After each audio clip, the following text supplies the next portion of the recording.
ಶಾಲೆಯ ಸುತ್ತಮುತ್ತ ಸ್ವಚ್ಛತೆ ಇಲ್ಲದೆ ರೋಗದ ಭೀತಿಯಲ್ಲಿ ವಿದ್ಯಾರ್ಥಿ ಸಾರ್ವಜನಿಕರ ಪರದಾಟ.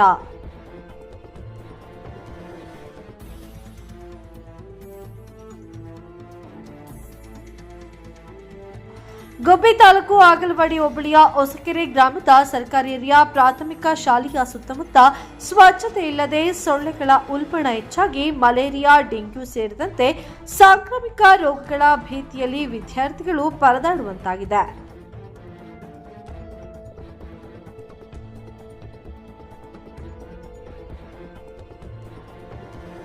ಶಾಲೆಗೆ ಬರುವ ಮಕ್ಕಳಿಗೆ ರೋಗ ಕೊಂಡೊಯ್ಯುವ ಸ್ಥಿತಿ ಕೂಡ ನಿರ್ಮಾಣವಾಗಿದೆ.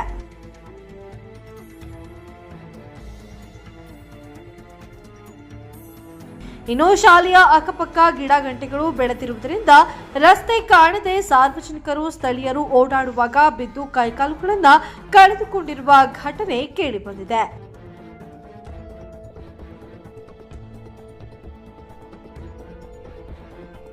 ಇನ್ನಾದರೂ ಕೂಡ ಸಂಬಂಧಪಟ್ಟ ಗ್ರಾಮ ಪಂಚಾಯಿತಿ ಅಧಿಕಾರಿಗಳು ಶಾಲೆಯ ಸುತ್ತಮುತ್ತ ಸ್ವಚ್ಛತೆಯ ಬಗ್ಗೆ ಗಮನವನ್ನು ಹರಿಸುತ್ತಾರಾ ಎಂದು ಕಾದು ನೋಡಬೇಕಾಗಿದೆ.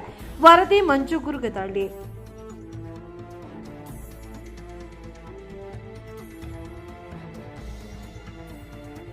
ಮತ್ತಷ್ಟು ಸುದ್ದಿಗಳಿಗಾಗಿ ನೋಡ್ತಾ ಇರಿ ನ್ಯಾಷನಲ್ ನ್ಯೂಸ್ ಬಿಕೆಪಿ. ಸದಾ ಸುದ್ದಿಯೊಂದಿಗೆ ನಿಮ್ಮೊಂದಿಗೆ 24x7. ಇದು ಸತ್ಯದ ಧ್ವನಿ.